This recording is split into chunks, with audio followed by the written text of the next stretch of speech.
Good afternoon to one and all present here. I would like to begin by extending a warm welcome to Mr. Jacob Thomas, our President, Mrs. Sarah Jacob, the Senior Vice President of Student and Staff Welfare, teachers, and all my fellow delegates. Welcome to the closing ceremony of the Good Shepherd International School Model United Nations 2023. Model United Nations is an educational simulation that provides students with an immersive experience in international diplomacy and global affairs. Participants assume the roles of delegates from various countries or organizations and work together to address pressing global issues through research, debate, and negotiation. MUN fosters valuable skills such as public speaking, critical thinking, teamwork, and cultural understanding. The Secretary General is the Chief Executive of the UN, responsible for overseeing the organization's day-to-day operations and representing it on the world stage. I would like to call upon our Secretary General for this GSMUN, Shreyansh Mali, to share his insights.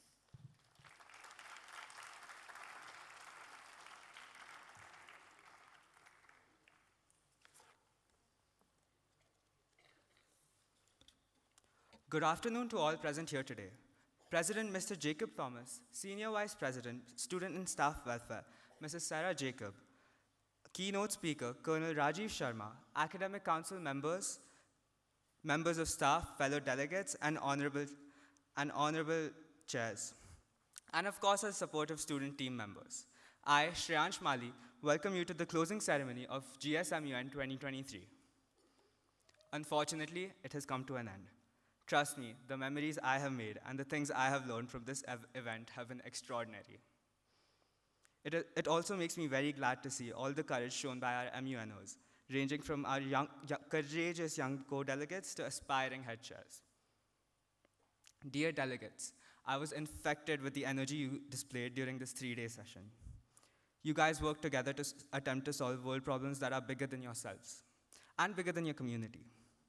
MUN is one of the best parts of my life and what sparked public speaking and courage. I hope it did for you too. It has helped me build confidence and keep abreast of the issues of the world. The post of Secretary General was a big position for me. I got a chance to lead a big team with the chairs and co-chairs, admin, IT, and delegates, along with press. To be honest, I enjoyed being among you, beside you, and helping you in my full capacity whenever and wherever possible. Even though SC was unwilling to acknowledge the Secretariat, I still had a great time. Moving with unconditional support from the beginning, I cannot thank Mr. Nishant Kushwaha, our team members enough for having put up with all kinds of requests to make GSMUN truly the best one yet. From the first day, talking to our event members about what kind of procedure they would like to follow, down to the selection of all the agendas on a democratic leadership basis, to committee procedures and the ceremony preparations, it has become a core memory. Thanks to the support of the deputies, Adya and Abraham, we were able to implement plenty of changes and give a much-needed update on GSMUN. With participation from most of our delegates, we were able to pass most of our resolutions, worked with lots of efforts by our delegates. With our committees passing, we learned at such a holistic and real-life based level that we shall always remember. With the theme of global solidarity for sustainable development, we were able to showcase 8 different aspects of global solidarity and model an aspect of a sustainable and peaceful future. I would personally like to appreciate all the chairs and their deputies for being able to provide a wonderful and memorable experience for the delegates. The United Nations Environment Programme, UNEP, is the principal UN agency for the environment, focusing on providing scientific assessments and promoting the implementation of environmental conventions and agreements. The United Nations Legal Assembly is the main policy-making organ of the UN, responsible for drafting and adopting UN treaties and agreements. The 6th General Assembly of the UN addressed pressing issues such as the rule of law, the conservation of marine resources, and the impact of climate change on human rights and development. Our delegates had a blast discussing issues on pressing environmental-related problems and cross-border disputes in the Legal Assembly. The delegates had a blast, no pun intended. With intense arguments in the dissect, my screaming voice was not enough to calm them down. ECOFIN with the most creative resolution ideas on combating taxation problems was honestly inspiring. Moving to the United Nations Security Council with the most, as I would like to say, the talkative ones. The Security Council had pressing talks on tackling the situation in Palestine, and the UNSC could not rest with their ideas on the topic. I loved their interest and attitude towards addressing these issues. This entire conference was delegate-centric and focused on the interests of the students. We were able to ensure maximum participation of each and every single one of them. Moving on to my favorite part, the crisis. We spent the entire last day introducing the best crisis GSMUN had ever seen. I understand that it was not that organized, but we still had a great time. We invited all the General Assemblies to have a combined crisis affecting all the other specialized committees. It involved the Secretary General being accountable for confidential documents concerning military operations and drug busts, which led to a collapse in the global economy. This crisis was the first that I had ever seen and GSMUN had ever seen, which encouraged more than 80 delegates to interact and debate, to either defend my stance or hold me accountable for it on one platform. To come to my closing remarks, I would like to quote the current Secretary General of the UN, Antonio Guterres. I quote, "We have to transcend our differences to transform our future," I unquote. I would now like to invite the chairs of each committee to pass on their respective awards, and I would like to remind all the delegates that it was tough for all our chairs and deputies to decide and finalize these awards. The Secretariat team appreciate you for your support, and we hope you enjoyed GSMUN 2023 as much as we did. Thank you.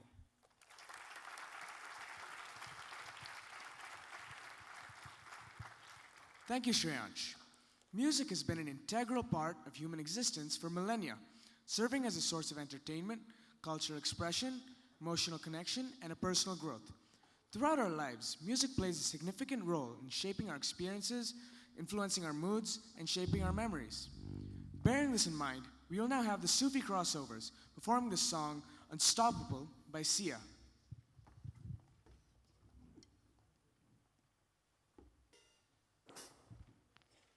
Check, check.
So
unstoppable today.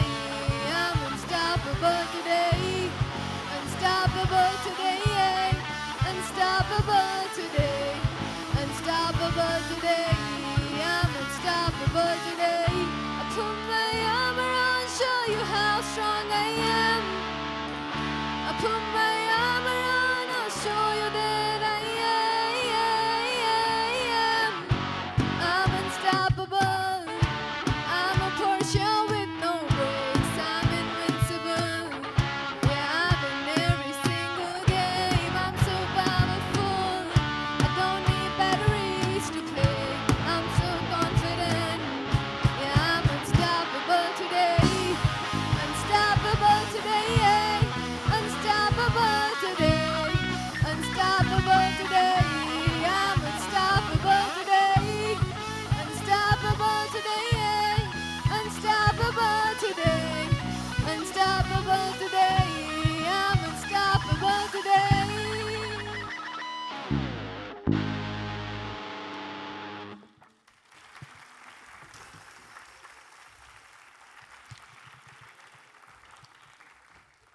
That was truly captivating. Thank you. A head in Model United Nations is someone who leads and guides a delegation representing a specific country or organization. They play a crucial role in ensuring that their delegation is well prepared, organized, and effective in simulating the proceedings of the United Nations. May we now call upon the heads of various committees to share their experience in leading them. The Security Council is one of the 6 principal organs of the United Nations and is charged with ensuring international peace and security, recommending the admission of new UN members to the General Assembly, and approving any changes to the UN Charter. I would like to call upon Kevin Joseph, the chair of UNSC.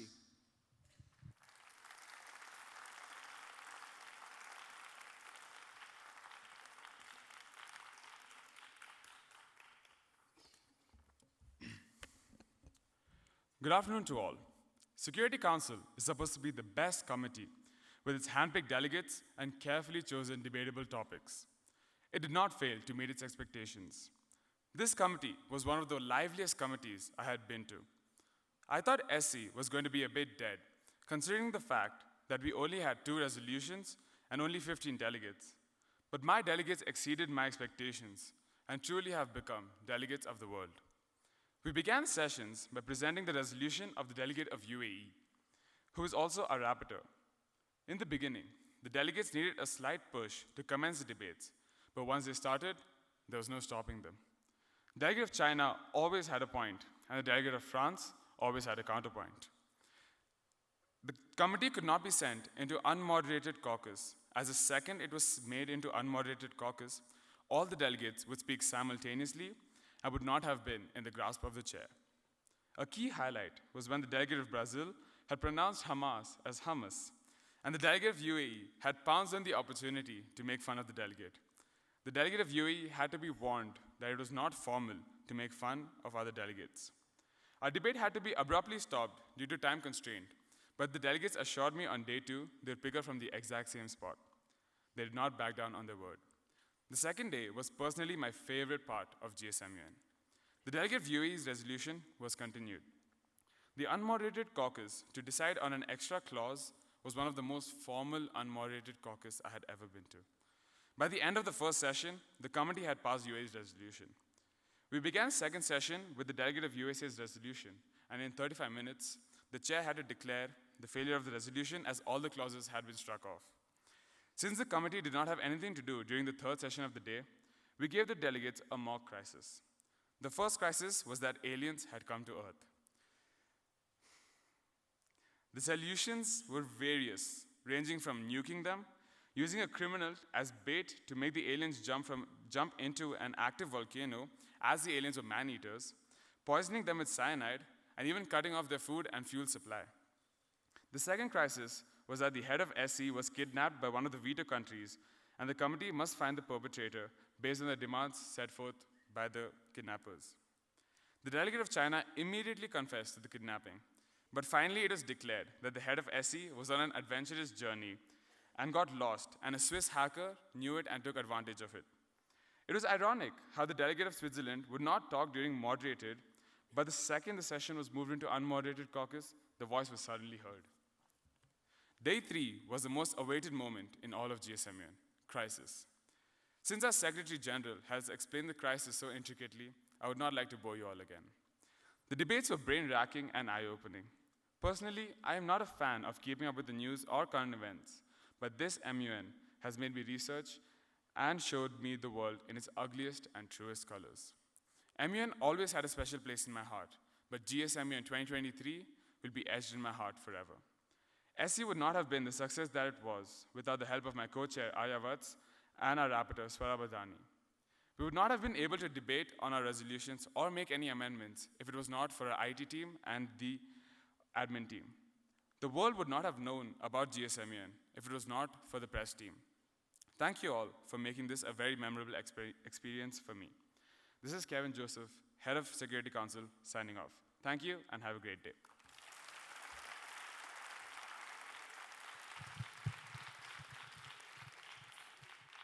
Thank you, Kevin. The United Nations Environmental Programme plays a catalyzing and coordinating role in environmental policy settings, providing leaders on environmental issues, is assisting and developing countries to implement sustainable development practices, and helping the international community to address the environmental challenges it faces. Let's hear from Yashvi Gajera, the head of UNEP.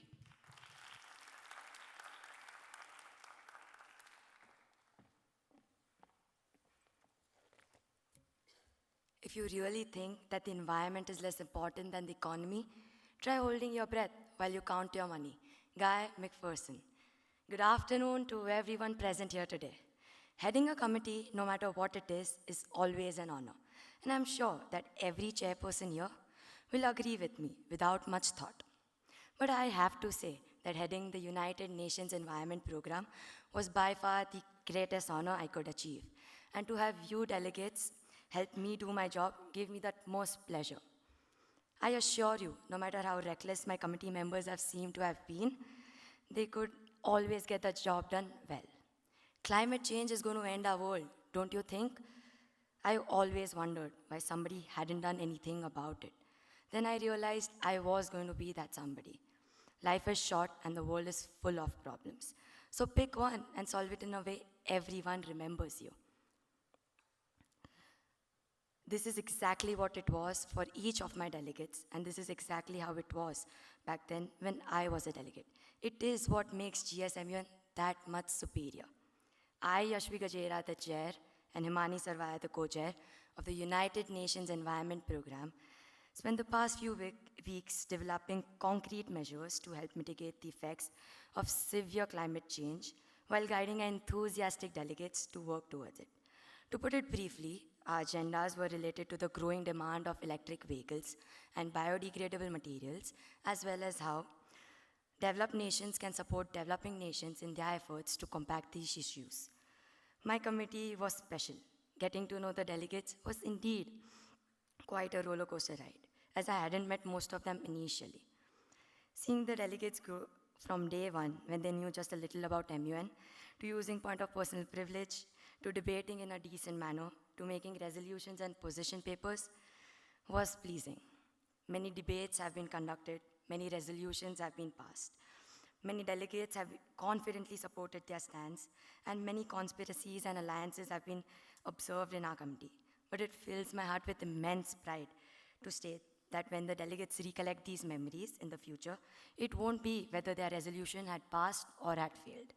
Our committee passed 2 resolutions out of 4 this MUN. However, what mattered were the solutions that the delegates came up with, not the committee's success or failure. These 3 days will always be remembered for a number of memorable events. From the delegate of India giving his all, to the delegate of China not giving up in spite of the committee's overwhelming opposition. I personally, as the head, bow down to you, delegate of China. Your participation is well appreciated. Special mention to Nishant sir for rapid failing a resolution. This moment cannot go unnoticed. Moving on to the 3rd day. This day, I feel, was the most thrilling. The crisis was the best thing I witnessed this MUN. The committee was so fueled that if it refused to maintain order, even in moderated caucus. To finally break the suspense, the best position paper is shared by 2 wonderful delegates. delegate of Argentina, and delegate of Ukraine. Congratulations.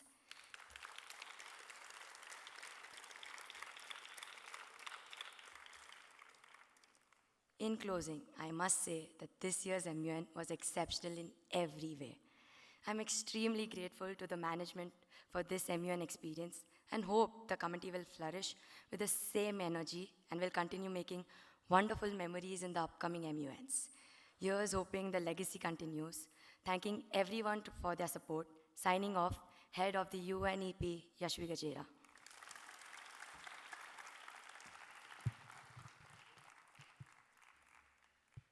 Thank you, Yashvi.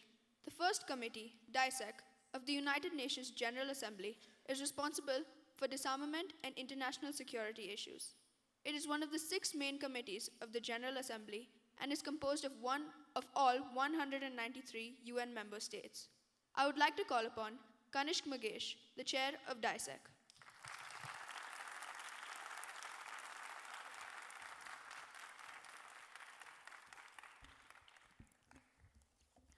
The Disarmament and International Security Committee, DISEC. It has always been my favorite committee ever since I had the opportunity to be a co-delegate in grade 7. Luckily, once again, I was able to serve as the rapporteur in grade 9. Now, I stand before you as the head of DISEC. Before I begin my speech, I would first like to thank my co-chair Sudarshan, Rapporteur Rishi, and surely all my dear delegates. The first and foremost address to my committee included these lines. Delegates, this is going to be my last MUN, and I want it to be my best. With zero regrets, I can say that they have surely lived up to it. Moving on to day 1. As the saying goes, the first impression is the lasting impression. The delegates of DISEC certainly won my heart in the first day itself. We started off with the GSLs, and after an informative discussion, we began with the most crucial resolution of the committee, USA. The only thing I was afraid of was that the majority of the delegates wouldn't speak up. However, to my complete astonishment, I had a full house raising their placards, not for the voting procedure, but to raise points of information. We had serious debates that became increasingly heated over time. Every time the situation got worse, we had the delegate of Spain who raised points of order at the most unexpected times, feeling offended. One of the funniest things I had witnessed in GSMUN was the betrayal of delegate of Egypt, as he couldn't go against the resolution of their main submitter. By leaking information and possible counter-arguments to other countries, by leaking information and possible counter-arguments to the other countries. After passing 2 amendments, we had to stop the 3rd amendment halfway through due to time constraints and continued it onto the 2nd day. Day 2, the tables had turned. The delegate of USA had surely overcome all the counter-arguments this time and shocked the committee with their arguments, leading to a 3:2 ratio in favor of passing the resolution. Afterwards, we had the resolution presented by the delegate of UK. In the beginning, the delegate had a strong stance on the resolution and spoke out boldly to all those who opposed. However, to our sudden disappointment, a UN representative and the delegate of Japan presented a strong argument and convinced the entire committee to strike out the resolution as it was irrelevant to the agenda. As a result, all the clauses were struck out. I'm deeply disappointed to say that unfortunately, we also had a group of 12th grade UN representatives who ended up doing the same for the 3rd resolution of France as well. During the argument, a situation arose that put pressure on the delegate of China. Unable to face the situation, the delegate was discovered hiding under the table for a full 10 minutes. The committee may have failed to meet the expectations of passing the resolution per agenda, but I can confidently say that they have gained valuable insights from this session. This experience will help them improve in the future and enhance their understanding of the prominent global issues. Day 3, the most awaited day for all the delegates, and surely their favorite as well. Crisis is definitely something that excites me as well, not due to the situation, but due to the way the delegates get involved. It really fascinates me to see how the delegates exhaust every last brain cell of theirs after 3 tiring days to come to a decision regarding the fraud committed by the General Secretary. Before concluding my speech, I would like to extend my congratulations to the delegate of USA for presenting the best position paper. I would like to express my gratitude to the delegate of Spain for playing a vital role in keeping the committee dynamic and engaging. Lastly, I would like to thank the core team, the admin team, the press team, the IT team, and the photography team. It was due to them that this event was possible. I have to admit that heading the DISA committee of 2023 will always be a memorable experience. Delegates, it was a pleasure serving you all. This is Kanesh Mesh, head of DISEC, signing off.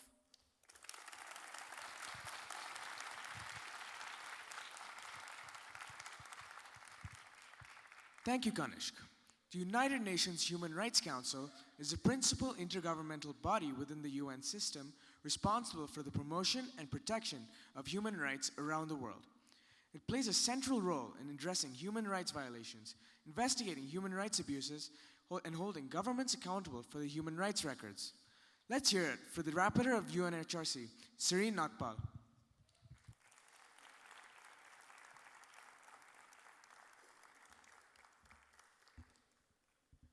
Good afternoon to one and all present here. On behalf of the head of UNHRC, Rebecca Jacob, I, Serene Nagpal, the rapporteur, am given the honor to share a few words about our committee for GSMUN 2023. I would like to begin by thanking our co-head Abhinav and our committee's head Rebecca for their exemplary support and work throughout the preparation of this GSMUN. Sincerely speaking, I never would have been able to be the best I could without both of them. When I was given this opportunity, I dedicated my all to it. When we had begun, it was definitely difficult to manage the committee, but along with the guidance of my head and co-head, we managed to have very fruitful debates. Therefore, I would like to extend my gratitude to my delegates for teaching me how to be a better leader. I know I made a lot of mistakes, but I know more about MUN procedures now than I did before. Speaking of my delegates, all of you have shown me a side of yourself I would never have had the pleasure of knowing had you not been in my committee. Whether it be the more vociferous ones, like the delegate of the United States, or the more quiet ones, like the delegate of China, I know that all of you put your best efforts into the paper and resolution papers that you prepared. I'm especially proud of the delegates for their eagerness to participate in each debate, whether it be about football versus cricket, or the most serious debates about our agendas. Our delegates fought long battles to ensure the best possible outcomes, making sure that every hypothetical situation was accounted for. On the second day, we had a lot of lighthearted moments together, where even I could not stop myself from laughing. Lastly, regardless of whether I am a delegate or not, the crisis will forever be the most challenging day of GSMUN.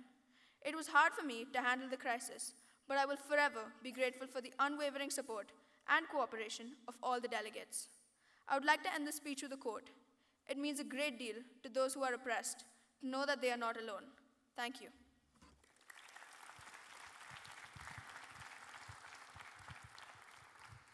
Thank you, Serene. The Legal Committee of the General Assembly is responsible for the legal matters within the scope of the UN Charter. It is one of the 6 main committees of the General Assembly, and it is composed of all 193 UN member states. Bearing this in mind, I'd like to call upon Nidia Agarwal, the head of LA.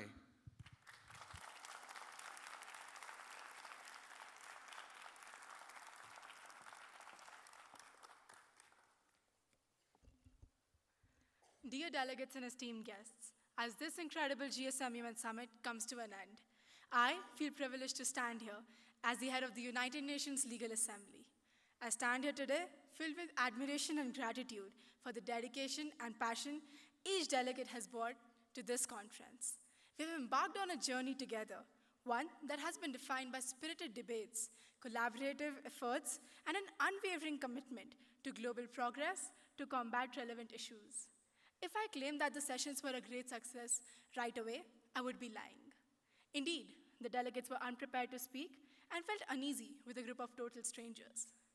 But over time, as I became familiar with the delegates more intimately, they gained confidence and went from engaging in silly mock discussions like whether or not God exists to coming up with amazing answers to pressing problems in everyday life. The delegate of Japan, who never spoke, miraculously received the best position paper. With the assistance of my co-head, Takshat Jadeja, and my rapporteur, Avantika, all the sessions of the MUN provided the delegates with something to mull over. In the past 3 days, it was heartwarming to see how each delegate advocated for their country's interests, while also demonstrating a commitment to finding comprehensive and inclusive solutions that transcend individual agendas. The committee meetings were full of spirited discussions, diligent work to defeat the resolutions of the opposing countries, and presenting their position on how to resolve cross-border disputes. The committee's debates on the resolution resolving cross-border disputes have been its high point thus far. The resolution of the delegate of Ukraine was on the verge of failing due to the teaming up of the delegates of China and Mexico. The delegates of Israel and United Kingdom had tried their best to make sure the resolution passed, but it all went down the drain due to the collaborative efforts of the heads of SE, UNEP, and ECOFIN, who became the UN rep delegates, actively participated in the debate, and contradicted each other with significant points. The delegate of China did a significant job supporting its allies at all costs, and the delegate of North Korea also made an extensive effort to ensure that the resolution was protected at every level. Yes, definitely the delegate of India entertained the committee at all times. A heartfelt thank you to the delegate of Russia for serving as the committee's all-time IT person. Also, how can I forget the co-delegate of USA, who always spoke out of order? I would like to appreciate all the delegates for making this MUN session a wonderful one. I'm sure everyone had a good laugh whenever co-chair's priorities were in pointing out that holding the placard upside down meant the president died instead of moderating the session. The crisis has been my personal favorite part of the MUN session thus far. The delegates literally discussed everything, including comparing Pakistan's GDP to Ratan Tata's net worth to USA's debt. Getting to know each delegate while I assisted them in learning, whether it was by motivating them to speak or going against them as the UN rep, has been an absolute pleasure. I've learned a lot from the entire experience, and I feel honored to have been able to contribute to this committee. I would like to conclude by saying that the committee has successfully demonstrated that justice is maintained by the spirit of law and not by authority, as Earl Warren once said. Thank you, and have a great day ahead.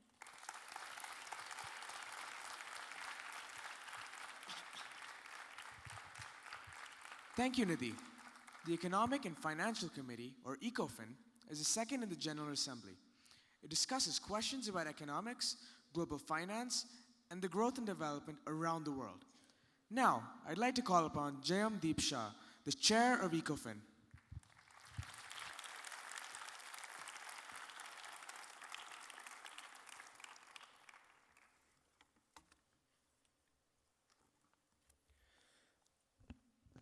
Good afternoon to one and all present here. Economy is the art of making the most in life. The love of economy is the root of all virtue, are the words of George Bernard Shaw, known not only for his plays, but also for his contribution to economics. Many people still have misconceptions regarding to the connection between economy and money, as common sense isn't too common nowadays, which is why I have chosen this quote to give a better understanding to everyone.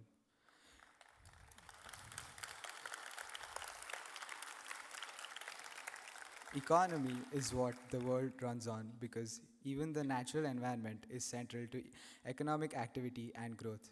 The finance and the economic systems therefore play a significant role in the UN, which is why we could have a lot of heated and interesting debates. I, Jayam Shah, would like to elaborate on my 3-day experience of GSMUN as the head of ECOFIN. I can proudly say that my team, consisting of the 20 delegates and the co-head Vivek, has put in a lot of hard work for the ECOFIN committee for it to function smoothly. Yes, at first it was a tough task to get everyone to speak up because there were a lot of delegates who were too shy to even speak their own names. I had to make them watch as many videos and even had to play depressing Hindi songs because apparently it was matching their vibes. I had to do all this just so they could get comfortable with one another. But day by day, they started to have a good grip on their confidence and were able to participate much more than they could earlier. We had heated mock debates where once the delegate of India and the delegate of China were on the verge of throwing their laptops at the delegate of Sri Lanka just because the delegate of Sri Lanka had left the debate to go for something we would call as a point of personal privilege and came back after half an hour. Probably the delegate of Sri Lanka was going through a crisis in that half an hour, but no one knows.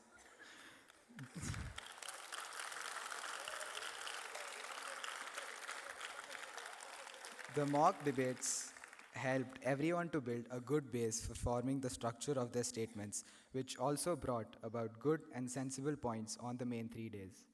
When we were one day away from the main MUN sessions, with the help of my General Secretary and the Deputy Secretaries, I realized that I was in an actual crisis before the crisis even started.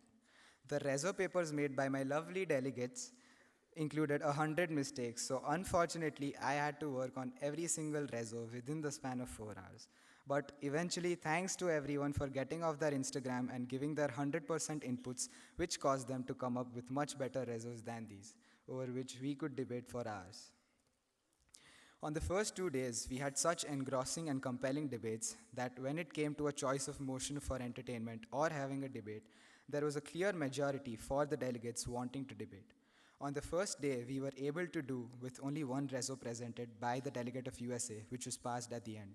On the day 2, the resos of the delegates of France, USA, and Russia were presented, but only the reso of Russia and France were able to make it through.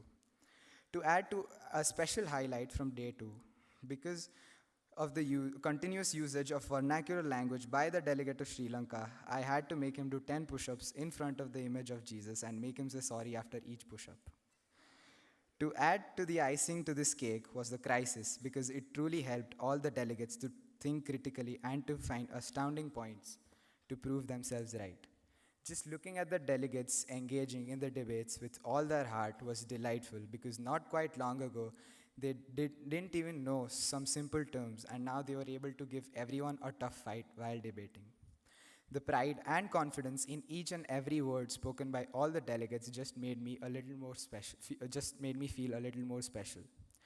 As this is my last MUN in GSIS, it has definitely made its place in my heart, and this will be something which I will remember for the rest of my life. All of this wouldn't have been possible without the help of my co-head Vivek, the rapporteur Nirav, the General Secretary, the Deputy Secretaries, Nishant Sir, IT team, admin team, press team, and all the teachers who always supported me in my committee sessions, and finally, none other than you delegates. I would also like to congratulate all the other heads and co-heads for having an amazing MUN and making it a successful one. Finally, to anyone who is ever scared or afraid to express themselves, I would like to give you this final message with a quote by Michael Jordan. Never say never, because limits, like fears, are often just an illusion. Signing off, Jayam Shah, head of ECOIN. Thank you.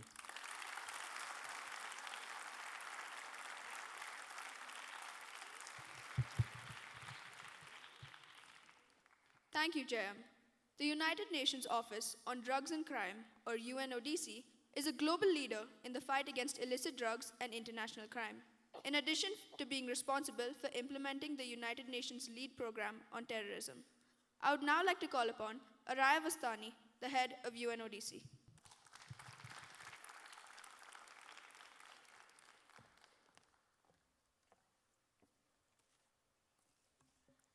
Greetings to one and all present here. The UN ODC was established in 1997 as a result of the merging of the United Nations Center for International Crime Prevention and the United Nations International Drug Control Program.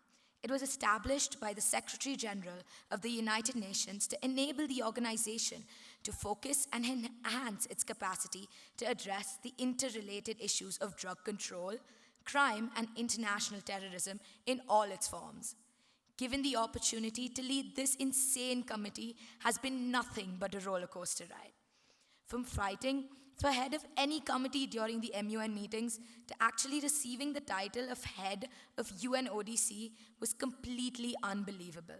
The delegates have been nothing but amazing, but also extremely mischievous, and sometimes, very rarely, annoying because of the tremendous inter-delegate conversations that would divert the entire committee's attention towards the gossip. But I'm not going to lie when I say I didn't get carried along as well.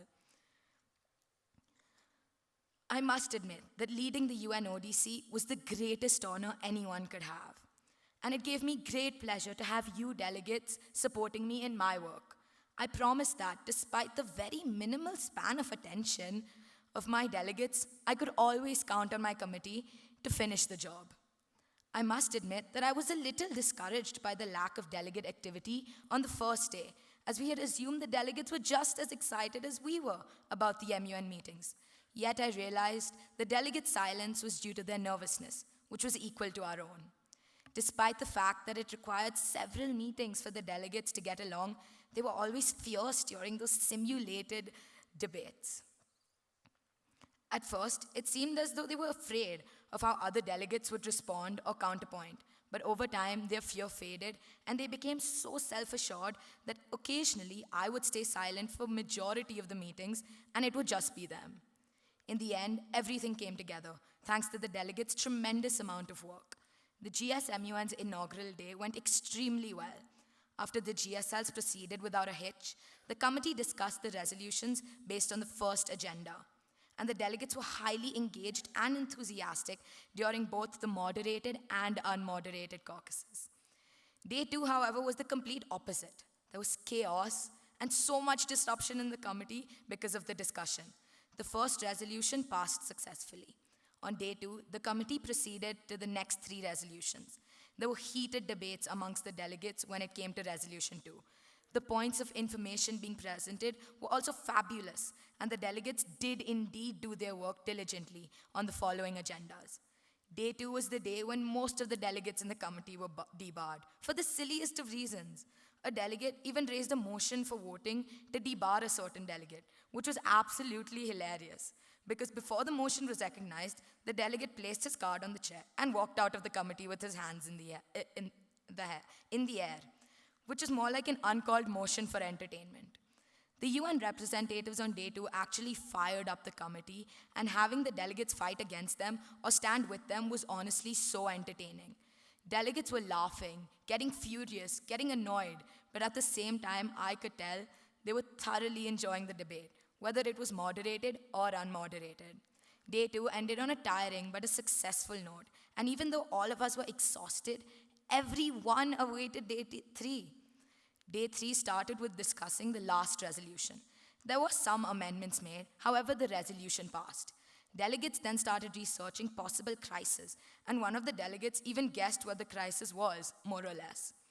Once the crisis started, the delegates were confused as to what they had to do, but when explained, they fired up. The delegates raised a motion to move into an unmoderated caucus, and the committee created an absolute havoc. However, both my co-chair and I kept adding fuel to the fire. Delegates got debarred and raised multiple motions to nuke certain countries.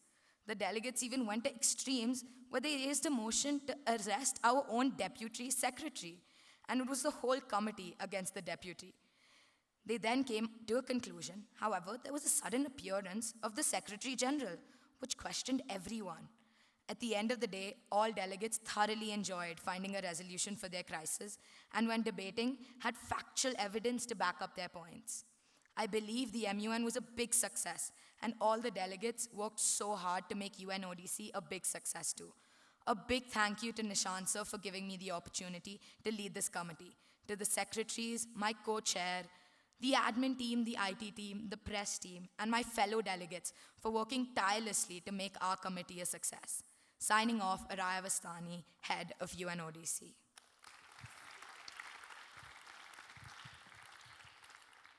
Thank you, Araya. The World Health Organization is responsible for connecting nations, partners, and people to promote health, keep the world safe, and serve the vulnerable. I'd like to call upon Ishan Kattepur, the chair of the WHO.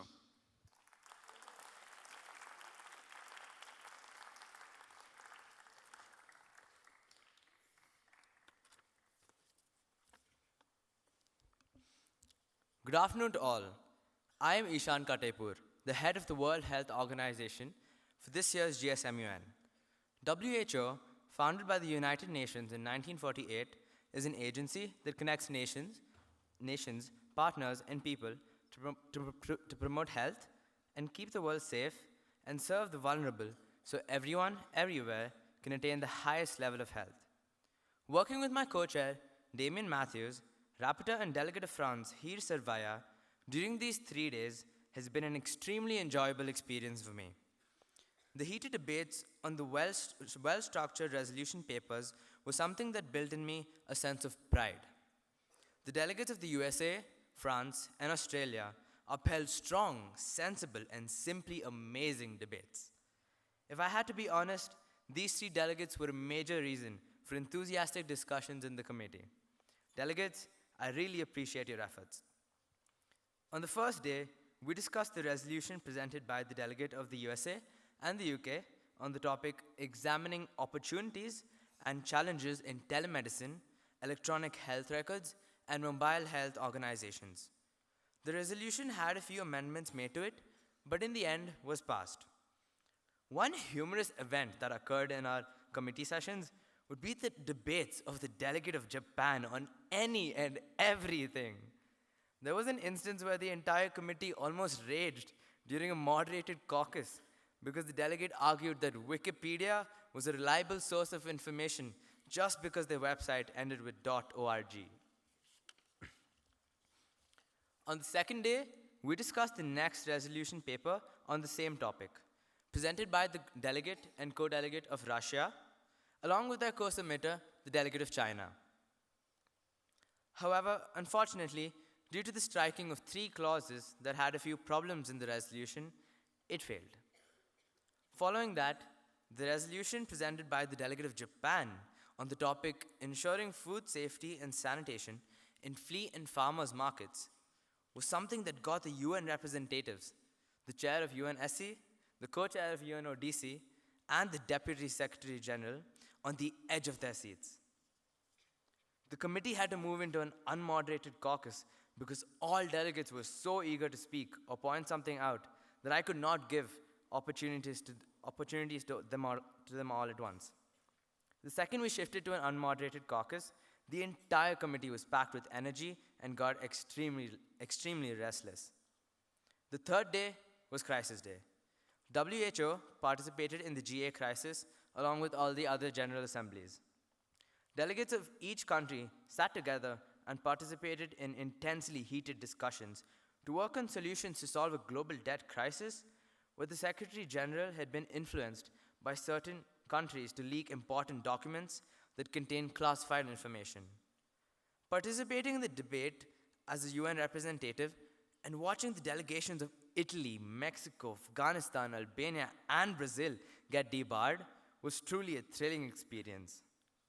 There were definitely some challenges we faced throughout this entire journey. In the beginning, many delegates were too shy to express their point, so refused to speak when they were given a chance. They were either nervous or it was their first MUN. Due to this, the committee lacked energy at times. The delegates also had a tough time getting used to formal procedures. For example, refraining from using personal pronouns and learning how to use points of information, order, and personal inquiry, and parliamentary inquiry. However, as time passed and the days of the actual MUN came, all the delegates eased into formal THIMUN procedures and without any extra support, conducted themselves extremely well. I take pride in being given the opportunity to chair such a wonderful committee. This year's GSMUN with WHO is one I will never forget. Before I end my speech, I'd like to announce the Best Position Paper Award for WHO. Heer Servaya, Rapporteur and Delegate of France, congratulations. I also want to recognize and thank the logistics team for continuously walking up and down the committee, passing chits and amendment sheets. Signing off, Ishan Katepur, Head of WHO. Thank you.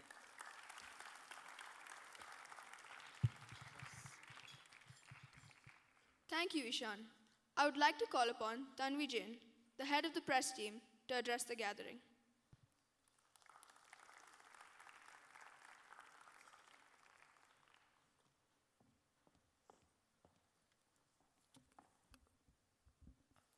Greetings to everyone present here. As the head of the press corps, it is an honor for me to stand before you today and address this prestigious Model United Nations. I must admit, it was slightly terrifying to be told that it would be the first time a member of the press would be speaking at the closing ceremony.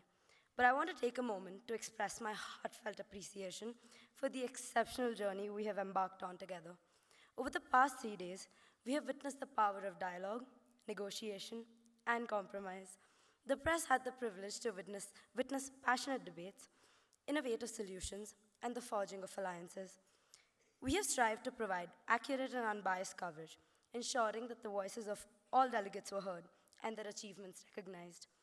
We have witnessed the dedication, intellect, and resilience of each and every delegate, which is truly commendable. Getting to work alongside my closest friends, from arguing amongst ourselves to arguing with the IT, I couldn't have asked for a better team by my side. From running around the entire campus for shooting content to sitting in M4 for hours on end, with emotions varying from laughing, arguing, crying to dancing, I wouldn't change a thing about this experience. I also want to take this opportunity to thank the entire team for their unwavering dedication and support throughout.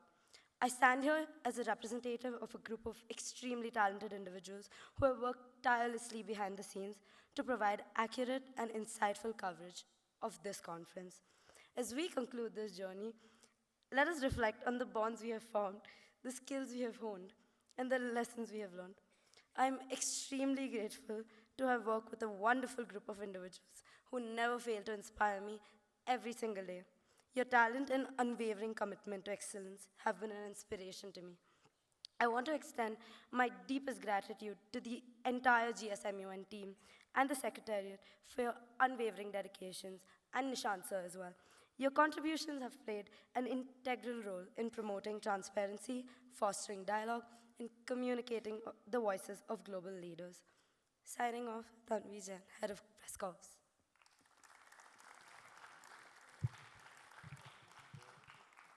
Thank you, Tanvi. Now, for another interlude, presenting Sachi Reggae of Grade 10, performing The Colors of the Wind.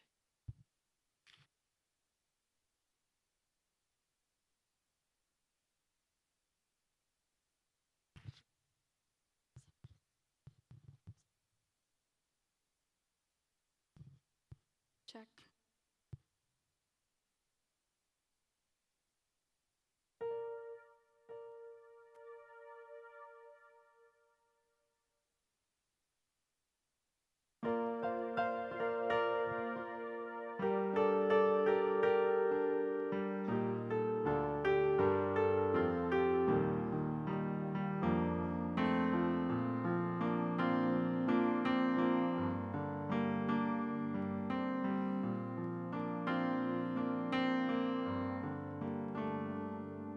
You think you own whatever land you land on. The earth is just a dead thing you can claim. But I know every rock and tree and creature has a life, has a spirit, has a name. You think the only people who are people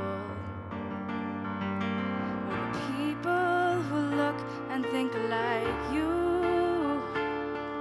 But if you walk the footsteps of a stranger, you learn things you never knew you never knew. Have you ever heard the wolf cry to the blue corn moon, or asked the grinning bobcat why he grinned? Can you sing without the voices of the mountain? Can you paint with all the colors of the wind? Can you paint with the colors of the wind? Come run the hidden pine trails of the forest. Come taste the sun-sweet berries of the earth.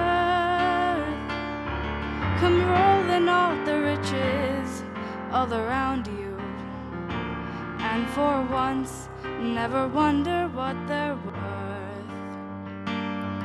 The rainstorm and the river are my brothers. The heron and the otter are my friends, and we are all connected to each other in a circle, in a hoop that never ends. Have you ever heard the wolf cry to the blue corn moon?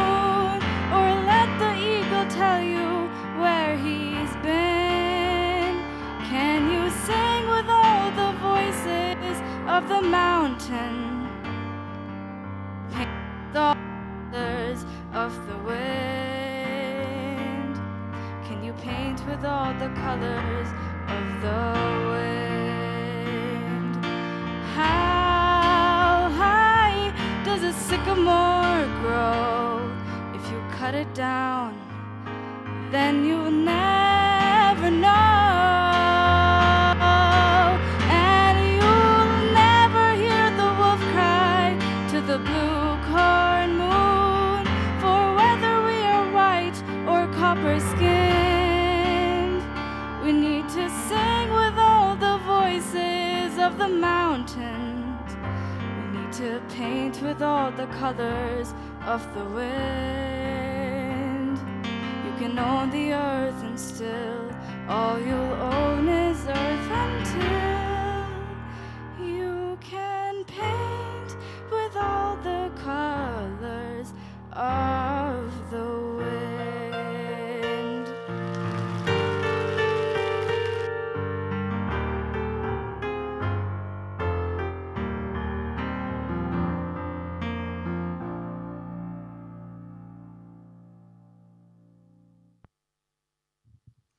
That was a captivating performance. Now I'd like to call upon Himani Sarvaya to deliver the welcome address.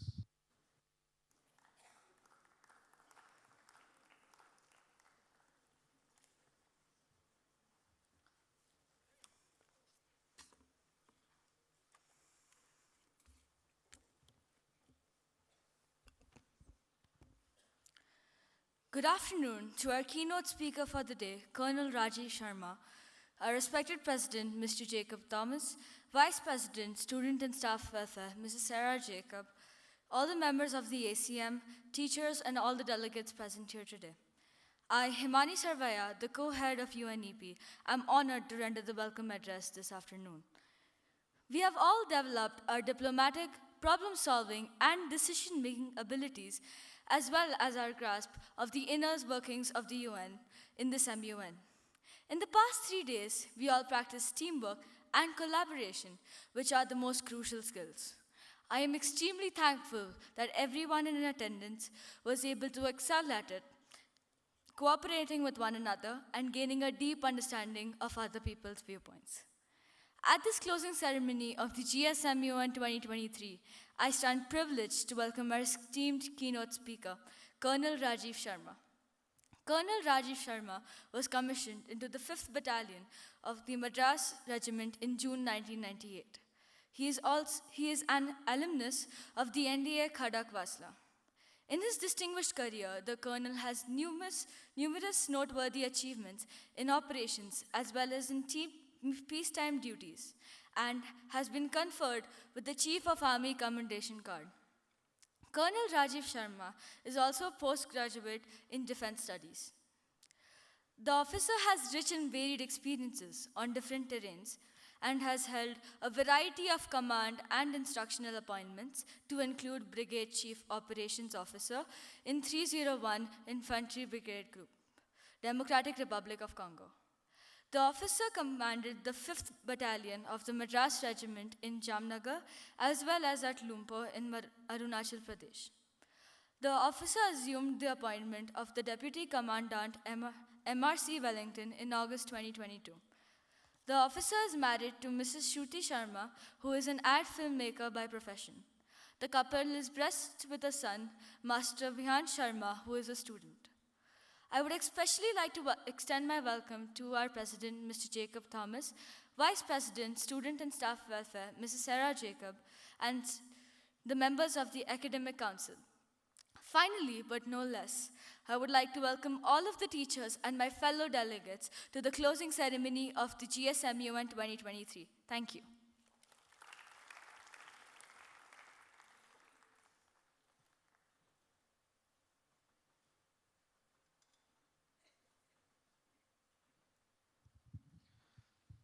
The colonel is requested to receive a memento on behalf of the GSIS community.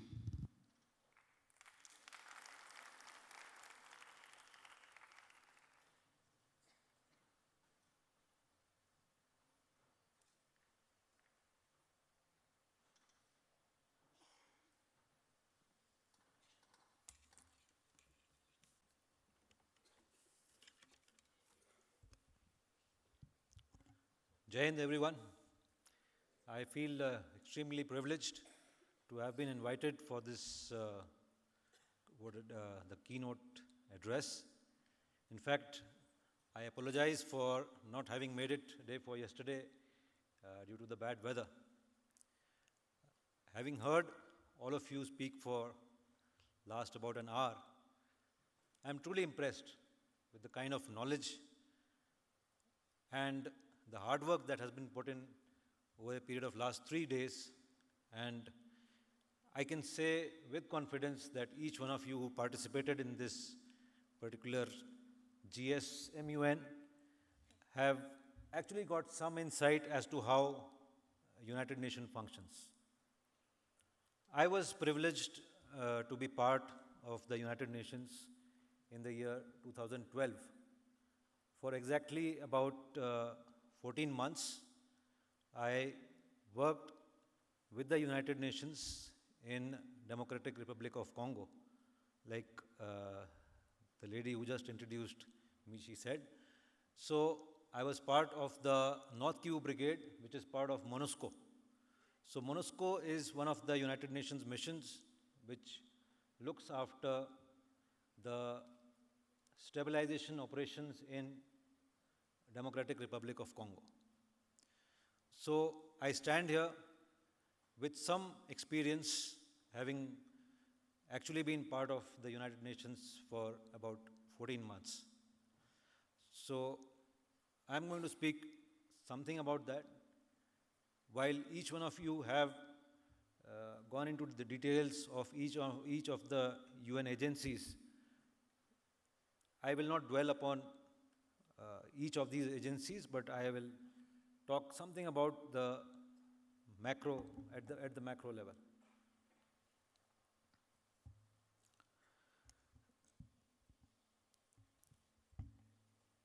I have no hesitation in saying that whenever the peacekeepers, they come to any conflict zone, they bring peace, stability, and hope in that particular area. These areas, whether they are in Asia or Africa, the situation there could be so bad that it's unimaginable to people here in India or in other more peaceful parts of the world.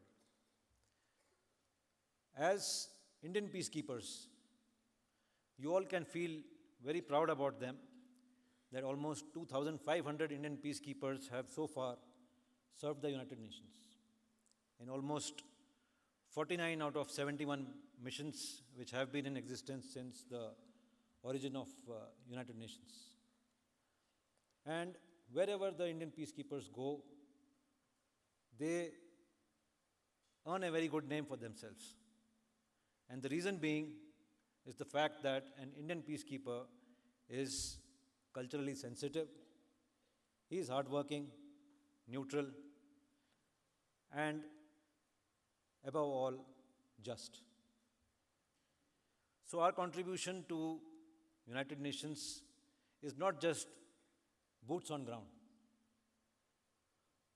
Although we have lost so far 170 Indian peacekeepers while on various missions.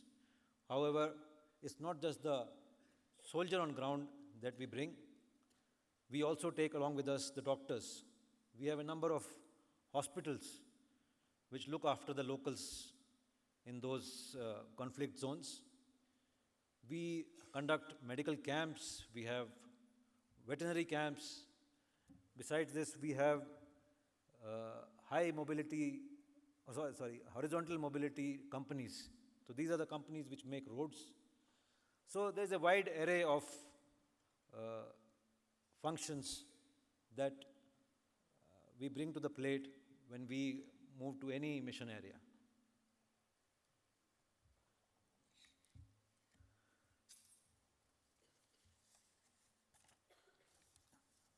Yeah, I just forgot about India is also the first country in the world to have sent an all-women's formed police unit to Sierra Leone. And as you all know, that gender sensitivity is something that United Nations takes very seriously. So this is one aspect that our troops, when they move on to any mission area, are extremely, extremely careful about and are given adequate training about it before we move into any mission area. Having said that, I would like to come on to the larger debate about the relevance of United Nations in present day. There's a huge ongoing debate as to, does the United Nations remain relevant? Is it still living up to the lofty ideals on which it was formed initially? As you're all aware, I'm sure, that it was a successor to the League of Nations. And the League of Nations, failed when the World War II started. So can we say with confidence that United Nations has lived up to its expectations? No, we cannot. There have been large number of failures, far too large number of failures. I'm sure many of you, if not all of you, have heard and know about what happened in Rwanda in the year 1994. Approximately 7 to 8 lakh innocent civilians were killed.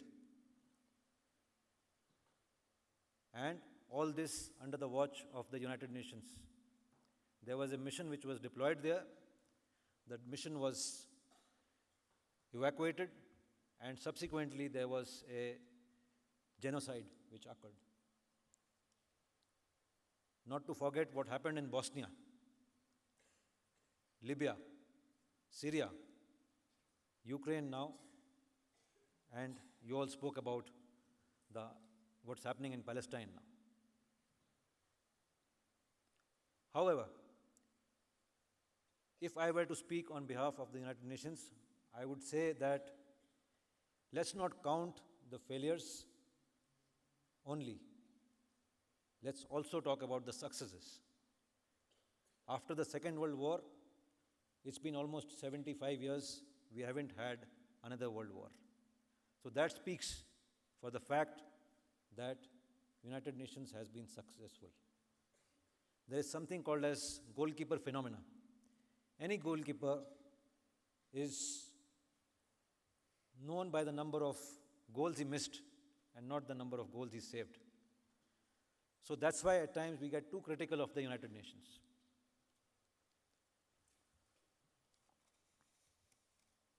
Those of you who are interested in reading, you must read a book called Shaking Hands with the Devil by Lieutenant General Lawrence. It tells about the story of what actually happened in Rwanda and the fallout of that into Democratic Republic of Congo. It will give you a very, very insightful view as to how does United Nations function. And here I'm mostly talking about the DPKO, that is the Department of Peacekeeping Operations. If we were to make a balance sheet of the performance of United Nations on 5 basic tasks that United Nations is expected to do, we'll just list out these one by one. UN peacekeeping, or as a net security provider, I would say it has miserably failed. In the field of humanitarian assistance, providing succor in various disaster zones or wherever there is a humanitarian crisis going on, we can grade United Nations very good. The third task being United Nations development goals. Many of you were talking about these. That is about eradication of poverty, towards climate change, etc. United Nations had fared very well. Upholding international law, not good. So if you sum it up, you can say that United Nations has performed fairly well. So we need United Nations to exist, but it does need reforms because it's outdated now. And therefore, it's losing its relevance and people are losing their hope on this organization. So what is the foremost reason for the failure or the perceived failure of United Nations? I would say that it is the selfish interest of number of member countries,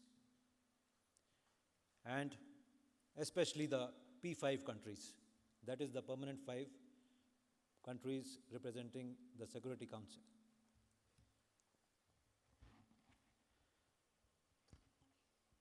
So what happens is that in any conflict scenario, each one of these countries, they take a stand which is self-serving and not in the greater good. Let me give you an example of Masood Azhar. He was one of the terrorists who had been freed by India after the Kandahar hijacking. And since 2009, India was attempting to get this person listed as an internationally recognized terrorist. However, China, being a P5 member, was resisting this for good about 10 years, and it was only in 2019 that India was successful in getting him listed as a UN designated terrorist.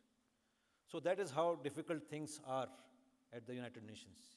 Even a well-known terrorist cannot be listed as a terrorist unless you have all 5 member states of the Security Council on board. So what is the solution?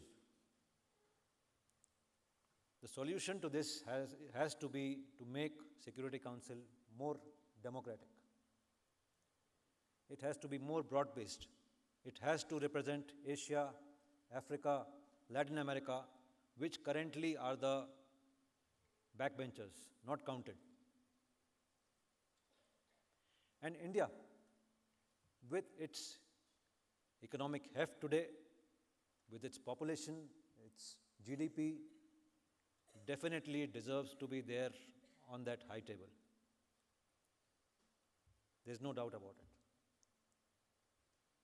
There are naysayers here in India also who feel that being part of the Security Council will have its own challenges, wherein we would be required to take positions on various issues where currently we can be neutral. And therefore, we would become party to conflict. But let's remember that if you want to be counted, you will have to take positions. And India, being a non-hegemonic state, will take positions which will be in the greater good. And therefore, we need not be shy of aspiring to be there in the Security Council. With responsibility comes power, and with power comes responsibility.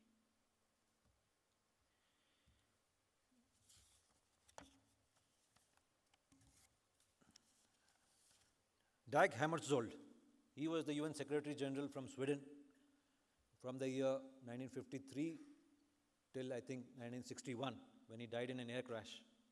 So he once said, UN was not created to take humanity to heaven, but to prevent humanity from going to hell. So in the end, I would like to say that United Nations is still very, very relevant, but it needs to be reformed. And India needs to get its deserving place on that high table. So once again, I compliment each one of you for a very, very insightful discussion. I wish I was part of the first 2 days also, so that I could very closely see what actually you were discussing. And I am sure all of you had a good time. I didn't have so much good time when I was there in the United Nations. There was misery everywhere. There was death. There was brutality. And each day one would wonder as to how can a human being do this to another human being. So let all of us appreciate the fact that we live in India, where we are relatively safe, relatively peaceful. Things may not be perfect, but we are in a much, much better place than others are there. I'm sure some of you will join the United Nations someday and experience firsthand what you have been just discussing over the table for the last 3 days. And I can assure you, it's a challenging assignment wherein you are working with people from all, from different countries, different ethnicities. But one thing you can take away from what you have been doing in the last 3 days is the fact that inside United Nations, once you actually go down into the ground, you actually work on consensus. There are no individual positions which are taken. Everyone needs to be taken together. It's a teamwork. And that's what I could see from each one of you in your closing addresses, that you functioned as a team and in the end succeeded. So with that, I would like to conclude my closing remarks. If there are any questions that some of you may have, I would be happy to answer.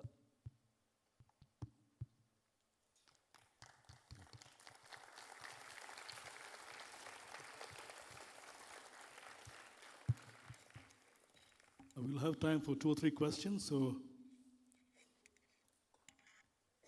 those who want to ask the question can walk down here, give your name and class, and ask the question.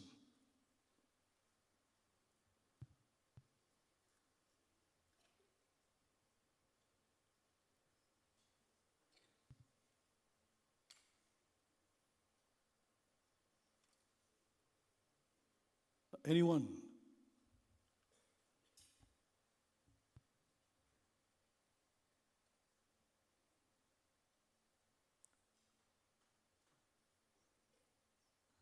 Heads, co-heads? Yeah, I think there's someone there.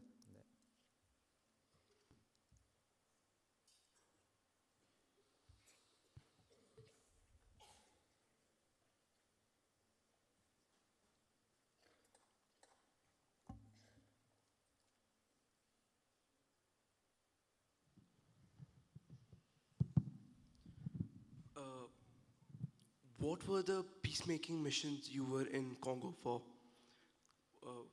What was the reason for the peace missions in Congo? All right. Come, sit. All right. So his question is, what was the peace mission about in Congo?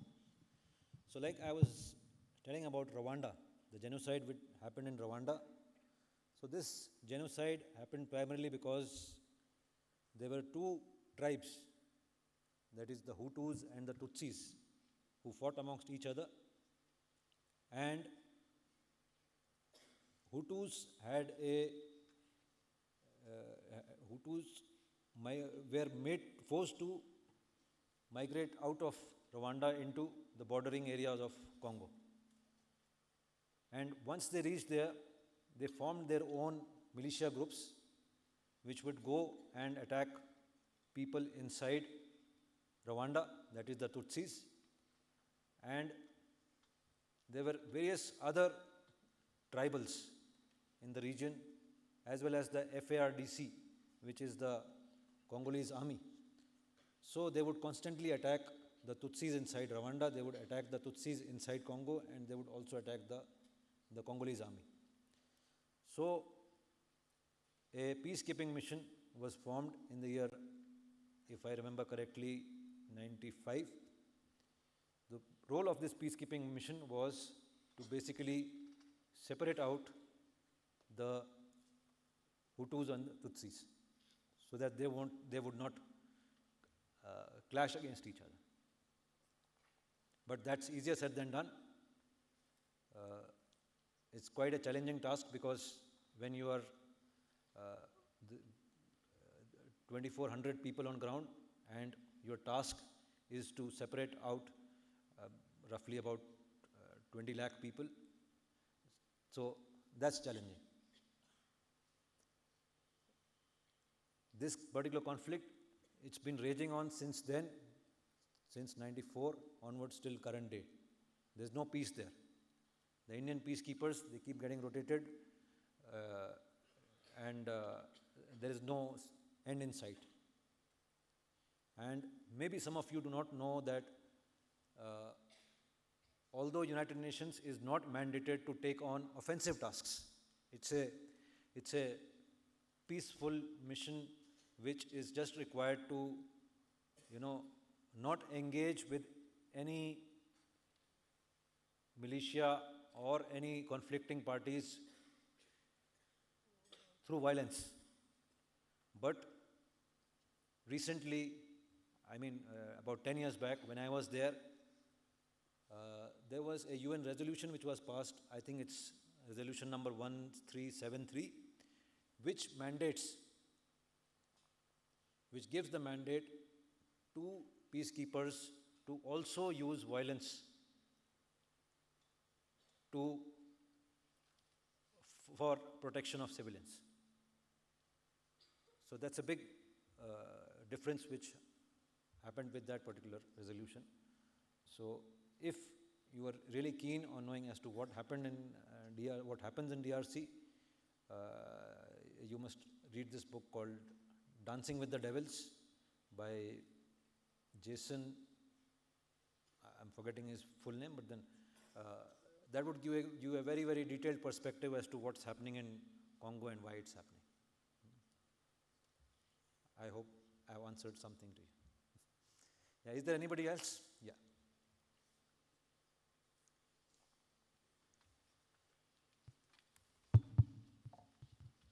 Sir, you told that India should get a high seat, right? Sorry? India should get high seat and this P5 should not be there, right? The permanent 5 veto, it should not exactly be there. Like countries like continents like Asia, South America and Africa and all should get a front seat. But then how will this be done? Because if this is done, can't the veto countries just veto it off?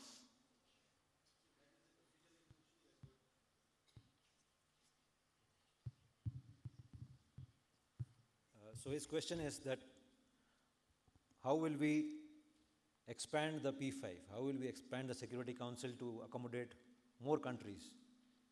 Will not the P5 themselves veto this particular thing? Yes, that's very true. They won't let it happen so easily. That's why it's been taking so long. There's no doubt that they would not like to share the power that they have right now with anybody else. But the fact of the day is that this requires to be done.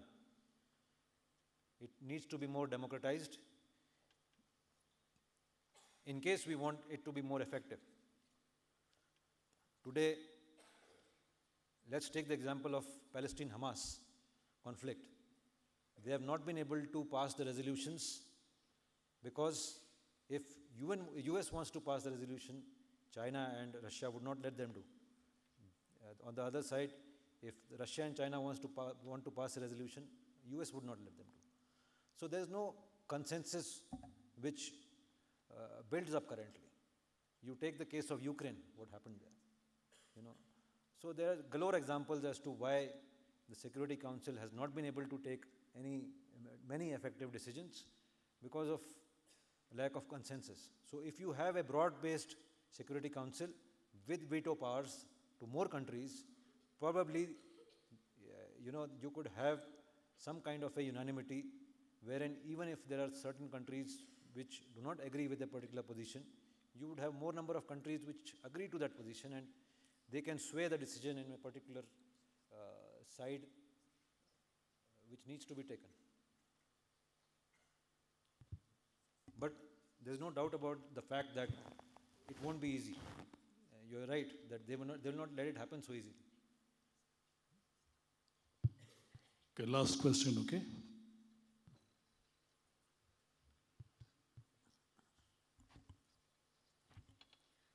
What were the challenges you faced when you were a part of UN?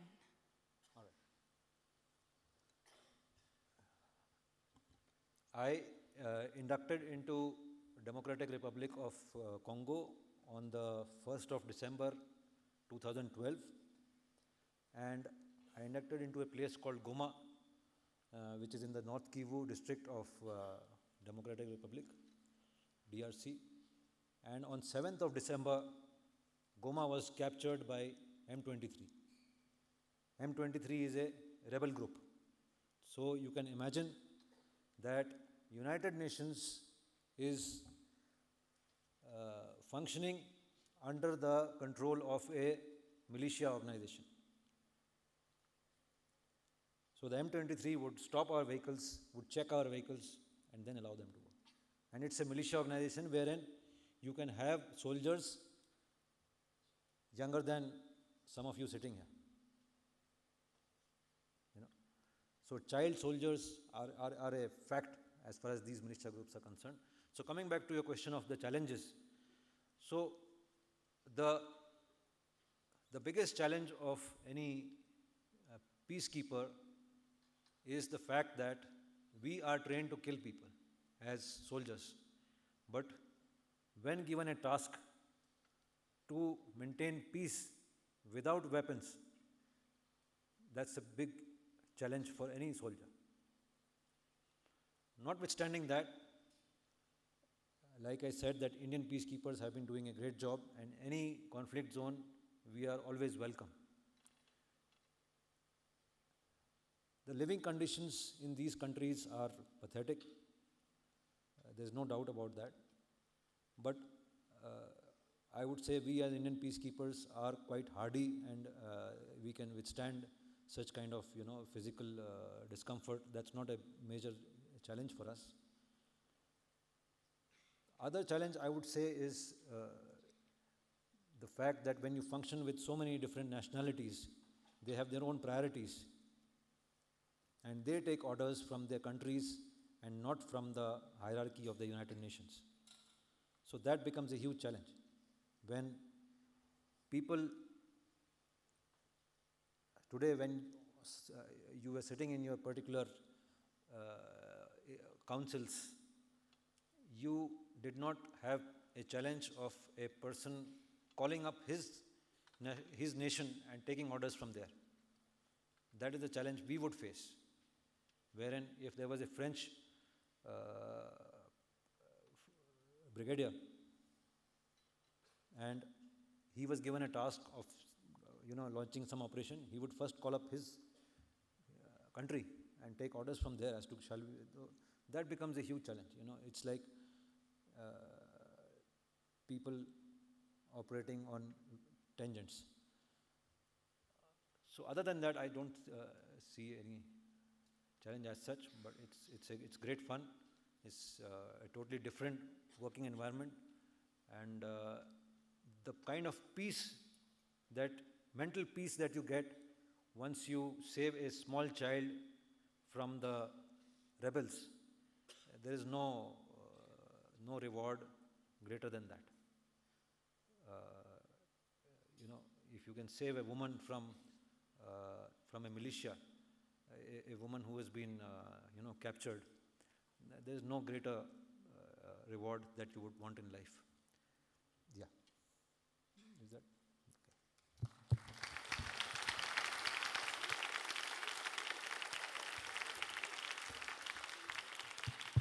Thank you. Thank you very much, and all the best.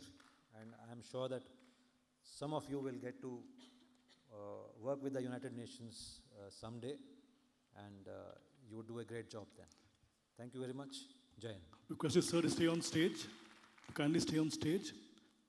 Mr. Jacob and Sarah to please join, sir, for the prize distribution. Thank you, sir, for your insightful words. To encourage and motivate the earnest contribution of the most promising delegates, it was decided that a certificate of recognition will be awarded to the best delegates of each committee and an overall best co-delegate. We now request Colonel Rajiv Sharma, Mr. Jacob Thomas, and Mrs. Sarah Jacob to distribute the awards of all the delegates. Presenting the best delegate of the Security Council, Sarthak Agarwal.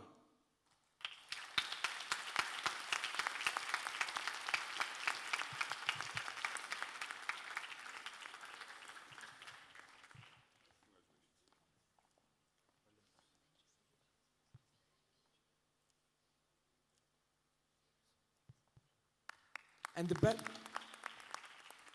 the best delegate of the DISEC committee, Viraj Singh Arora.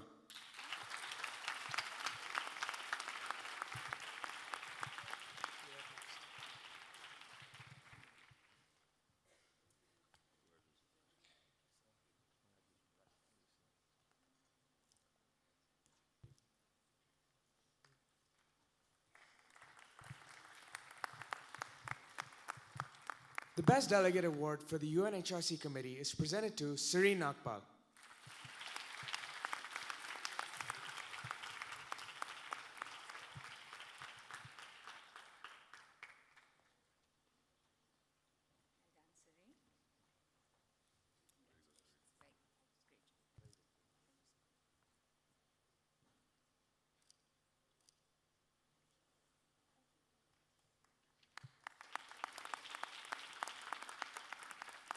Presenting the Best Delegate of the Illegal Assembly, Stavia Italia.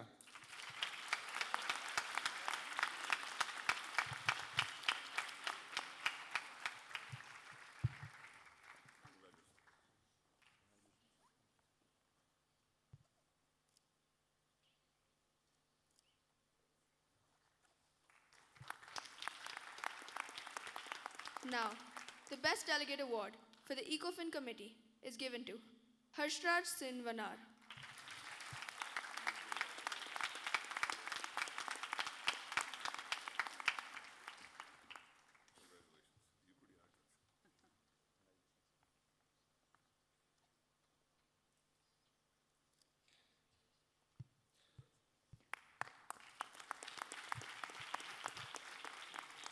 Presenting the Best Delegate of the UN ODC, Kashvi Bansal.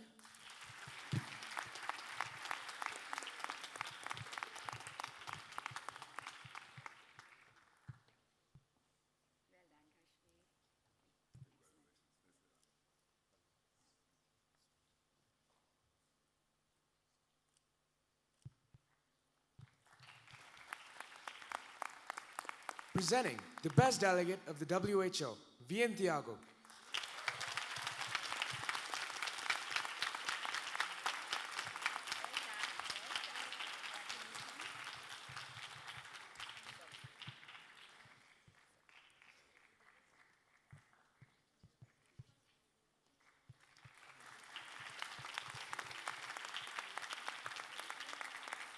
Now, for the Best Co-Delegate, it goes to Dhiren Ganapati of the UN ODC Committee.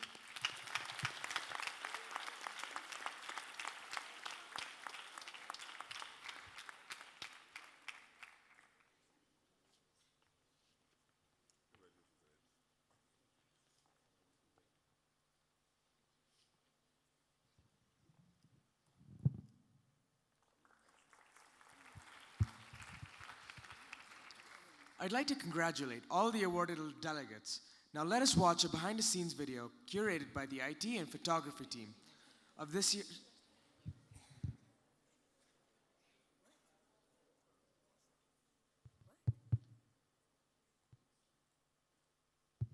Lastly, the Best Delegate of UNEP goes to Heer Davaria.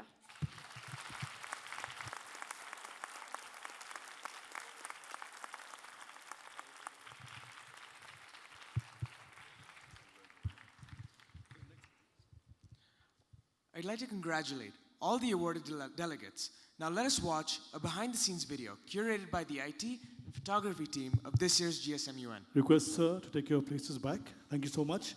Jacob, sir, Sarah, ma'am. Kanesh Rajiv Sharma.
Today I asked Siri why am I single.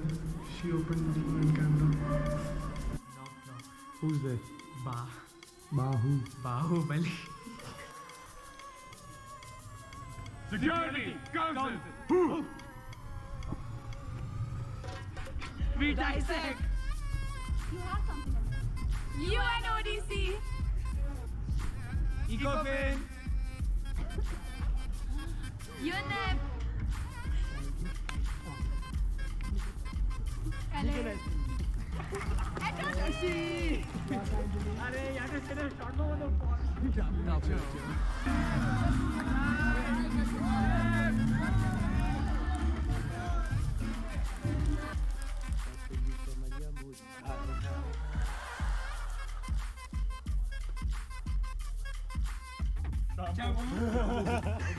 Why did the spoon turn red in the kitchen?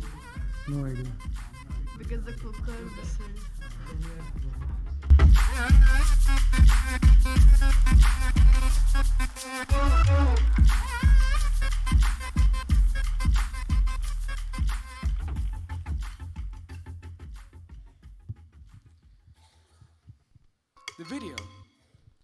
The video truly brought us back to all the nostalgic moments in this GSMUN 2023.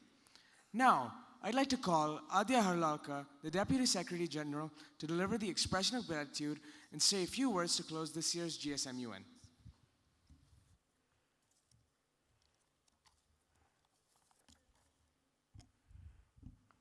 Good afternoon to one and all present here. Members of the Advisory Committee, President, Mr. Jacob Thomas, Senior Vice President, Student and Staff Welfare, Mrs. Sarah Jacob, Academic Council members, Honorable Keynote Speaker, Colonel Rajiv Sharma, members of staff, and my esteemed delegates. As we draw the curtain on this year's Good Shepherd Model United Nations, we realize that there are a plethora of elements to appreciate, reflect on, and learn from. We are overwhelmed and have developed a sense of pride and gratitude. GSMUN has given the entire team an extraordinary experience. Over the past 3 days, we have experienced extensive discussions, impassioned debates, and collaborative efforts to find solutions to some of the world's most pressing issues. And of course, since the decisions to include these issues would take long, the Secretariat started the planning process much earlier. The United Nations Legal Assembly, UNEDA, and United Nations Environment Programme, UNEP, were introduced for the first time this year, and certainly neither of the committees was disappointing. These committees had an electrifying environment with enthusiastic delegates and thoughtful contributions. The Security Council, SC, remained an exclusive committee with a hand-picked set of delegates, proactive throughout the event. The chair, co-chair, and rapporteur worked collaboratively to keep the delegates in order. The committee also had a mock crisis where, for the very first time, the head went missing for a few hours. The United Nations Economic and Financial Committee, ECOFIN, had excellent resolutions and clauses. A committee full of friends balanced the moderated and unmoderated caucuses very well. The head and co-head had exceptional people management skills to keep every delegate under control. The United Nations Office on Drugs and Crime, UN ODC, was personally my favorite committee. Their mock debates were one of the most interesting ones, with participation from each delegate. United Nations Disarmament and International Security, DISEC, remained the most enthusiastic committee. Our voices were not enough to calm them down. The head was as eager as the delegates, roaming around the entire bloc as the UN rep. The United Nations Human Rights Council, UNHRC, had a tough time when the delegates tried overpowering the head. However, the chair and co-chair did not let anything go out of control. They remained calm and made the committee a success. The World Health Organization, WHO, remained a committee for the beginners to learn the formalities demanded by an MUN. The delegates became comfortable and acquired the confidence to fill larger shoes eventually. It is important to recognize that the discussions held, resolutions drafted, and the friendships forged within these walls have a significance that extends beyond this conference. As we depart from this gathering, let us nourish the spirit of collaboration, empathy, and determination. Let us remain committed to making a difference no matter how small our individual efforts or contributions may seem. We must remember that there is no such thing as overnight success. What I would like to dwell on as we close the ceremony is something that not all talk about: failure. It's quite surprising how the time taken to achieve success is forgotten. The part we don't see, the part full of failure, is absolutely what makes success possible. So even though we have seen failure in these past few days, I'm sure none of the delegates have been demotivated, and that is commendable. Certain values taught in an MUN are exceptional and different. They are those that cannot be learned otherwise. I feel privileged to be a part of this secretariat and extend my heartfelt thanks to everyone who has contributed to this event. Delegates, your hard work and passion have been instrumental in making this event a resounding success. We have been enthralled to share the platform and help you, or even go against you, as the UN rep. The young co-delegates have been enthusiastic throughout and never felt overwhelmed by the pressure. Throughout this conference, we have embodied the spirit of diplomacy, unity, and cooperation, the very essence of United Nations itself. A huge thank you to our mentor, Nishant sir, who has worked tirelessly with us and believed in Shreyansh and Abraham and me to take the lead and make the event truly student-led. I will always be indebted to everyone who has had faith in me. I feel a lot more motivated, self-assured, and confident. This is more than simply a position, it's a push that will enable me to achieve a lot more than I have so far. I begin by thanking the members of the senior management team comprising Jacob sir and Sarah ma'am for being with us here today. I would like to extend our heartfelt gratitude to the keynote speaker, Colonel Rajiv Sharma, for taking the time to attend this function and for sharing illuminating insights with the student body. Sir, we request you to accept a memento on behalf of us.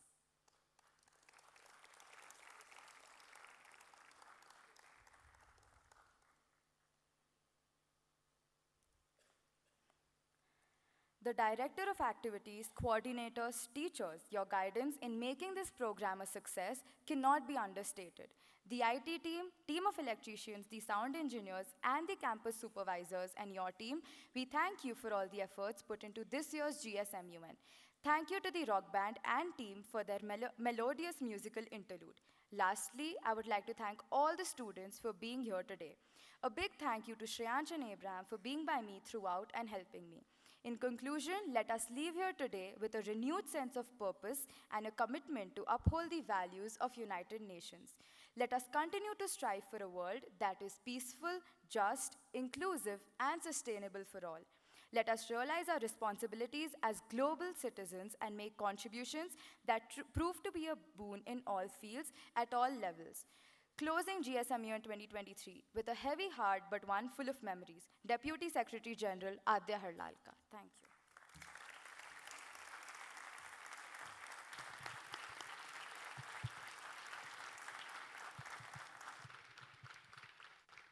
Thank you, Adya. I'd like to invite Shreyansh Mali, the Secretary General, to declare the closing of the Good Shepherd Model United Nations 2023.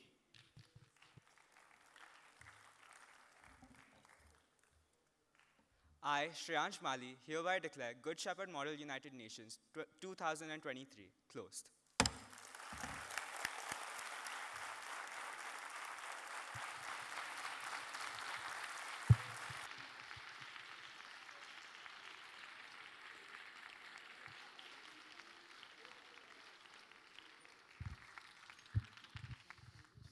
Thank you, Shreyansh. This was truly an MUN we will all remember. All are requested to rise for the national anthem.